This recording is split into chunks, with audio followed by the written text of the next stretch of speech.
নমস্কার বন্ধুরা, আমি আপনাদের বন্ধু ডক্টর শ্রী সুব্রত। শ্রী সুব্রত অ্যাস্ট্রোলজিক্যাল কনসালটেন্সির পক্ষ থেকে আপনাদের জানাই শুভেচ্ছা। সম্পূর্ণ বিজ্ঞান ভিত্তিক ও শাস্ত্রসম্মত জ্যোতিষ আলোচনা শুনতে ও দেখতে এবং মনস্তাত্ত্বিক পরামর্শ পেতে আমার চ্যানেলটি সাবস্ক্রাইব করুন। ভাগ্য মানুষের জীবনকে দুর্বিষহ করে তোলে। আপনি যদি কুসংস্কারী হন তাহলে ভাববেন না আপনি একাই এই পৃথিবীতে কুসংস্কারী। এই পৃথিবীর বহু মানুষই বিশ্বাস করেন যে দুর্ভাগ্য মানুষকে কিভাবে বিপদে ফেলতে পারে। তো বন্ধুরা, আজকের আমি আমার এই ভিডিওতে বলবো এমন কিছু সংকেত যেগুলো দেখলে আপনি বুঝবেন যে দুর্ভাগ্য তার জীবনে নেমে আসছে। তো প্রথমে বলে রাখি দুর্ভাগ্য বিষয়টা কি। ধরুন আপনার কোনো একটি কাজ হয়ে যাওয়ার কথা, কিন্তু শেষ মুহূর্তে সেটি হলো না, কিংবা আপনি 1 নম্বরের জন্য ফার্স্ট ডিভিশনটা পেলেন না, অথবা ইন্টারভিউতে আপনি চাকরিটাও পেলেন না, বা 1 সেকেন্ডের জন্য আপনি ট্রেনটা মিস করলেন। তো জীবনে এই রকম অনেক ঘটনাই ঘটে যায় যা কিনা আপনার জীবনকে অসম্ভব পীড়া দেয়। এগুলোই দুর্ভাগ্য ভাবতে পারেন। তো এগুলোর ব্যাখ্যা আপনি বিজ্ঞান দিয়েও অনেক কিছু বলতে পারেন, কিন্তু সঠিক কারণ খুঁজে পান না। তো আমরা সবাই সেই খারাপ ভাগ্যের হাতে পড়ে থাকি বিভিন্ন সময়ে, বিভিন্ন কারণে, এবং তার ফলে আমরা বিভিন্ন ভীতির সঞ্চারের মধ্যে থাকি। তাই আমরা খুঁজে বেড়াই কিভাবে দুর্ভাগ্য থেকে আমরা নিজেদেরকে রক্ষা করব। তাই এই আলোচনা থেকে আমরা জেনে নেব কোন কোন সংকেত থেকে আপনি দুর্ভাগ্যের মধ্যে পড়তে পারেন, সেগুলো কি, বা কারা দুর্ভাগ্যের শিকার হতে পারে। তা আসুন আমরা দেখে নিই।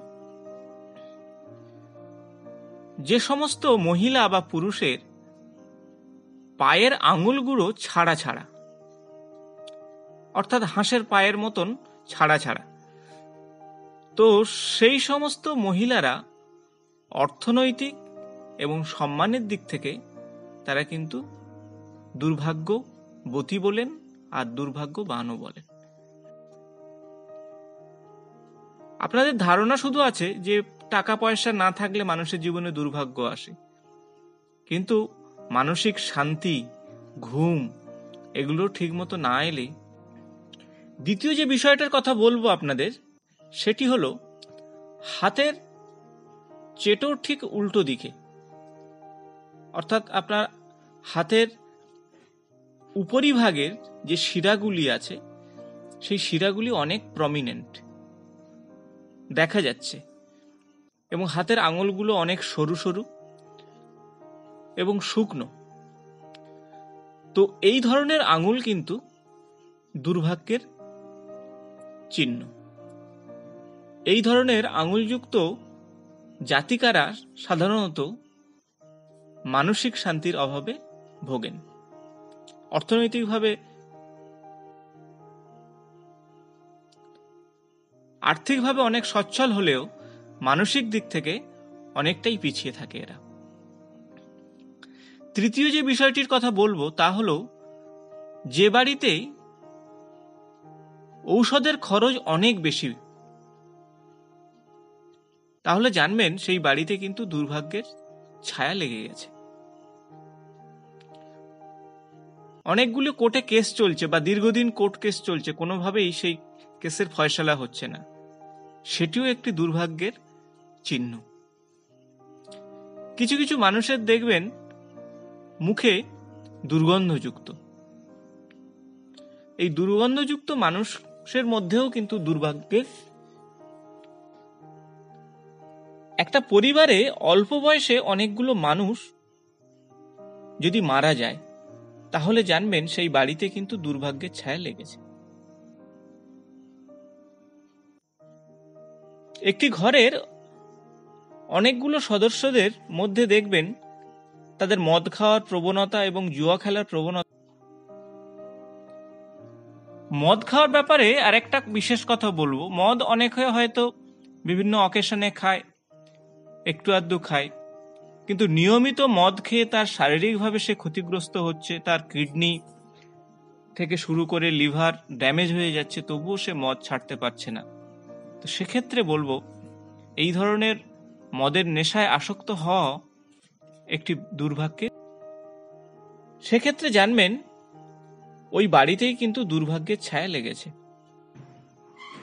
যে ঘরের ঈশান কোণে, অর্থাৎ বাইরের দিকের ঈশান কোণে নোংরা জল প্রবাহিত হয় বা নোংরা জলের কোনো অবস্থান করিয়েছেন সেখানে, তো সেক্ষেত্রে জানবেন যে আপনার গৃহে দুর্ভাগ্যের ছায়া কিন্তু প্রবেশ করেছে।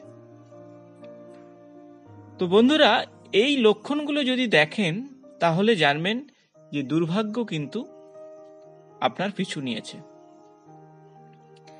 এখান থেকে বেরোনোর দুটি উপায়, সেটি হলো একটি সূর্য কবচ, আরেকটি হলো সূর্যদ্বীপ। এগুলি নিয়ম নিষ্ঠা অনুসারে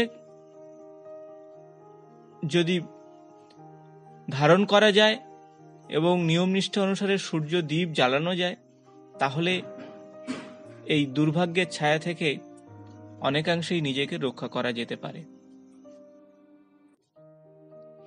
বন্ধুরা, যদি ভিডিওটি ভালো লেগে থাকে তাহলে বন্ধুদের সঙ্গে শেয়ার, লাইক ও কমেন্টস করতে ভুলবেন না। নিয়মিত আমার চ্যানেলের আপডেট পাওয়ার জন্য সাবস্ক্রাইব করে বেল বটনটি প্রেস করবেন। আজ এই পর্যন্ত, নমস্কার।